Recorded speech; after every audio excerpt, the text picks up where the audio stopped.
Hey guys, Count here, and this is the first in my series of Spelunky guides and tips. This time I'm going to be talking about the mechanics of the whip, the machete, the mattock, the crysknife, or pretty much any other melee swinging weapon. There are two things you have to learn before perfectly mastering these items, so I'll get right into it. The first thing I want to talk about is the hitbox of the whip. This also applies to all the previously mentioned melee swinging items, but the whip is the most common, so I'll just be talking about that. I think that most people assume that the whip's hitbox only extends directly in front of you, but that couldn't be farther from the truth. In actuality, the whip's hitbox starts out behind you and above you, travels to directly above you, and then arcs down to directly in front of you.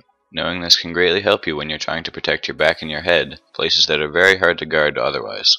It can take a little bit to master, but it's very worthwhile when you do. The second thing I'd like to talk about is the timing of the whip. As we discussed earlier, the whip actually goes through several phases before it gets to completely outstretched in front of you. As such, there's a delay between when you press the whip button and when you're able to hit enemies out in front of you. This concept, of course, applies to all the other phases in the whip's animation. For instance, you could almost instantly hit an enemy that's above you and behind you. However, you would have to wait a tiny bit before you could hit an enemy that's just directly above you or above you and in front of you. Understanding this time delay and calculating it into your actions is the key to mastering the whip. Used correctly, the timing aspect can allow you to do some pretty cool things, as I'm displaying in the video. When you combine it with the hitbox aspect of the whip, you can even do things such as whipping spiders as they're falling on top of you. Even if it's not necessary, it feels pretty damn good when you do it right. Anyway, that's it for this tip video. If you'd like to see another, head on over to my channel and check it out. Thanks for watching, and good luck in Spelunky.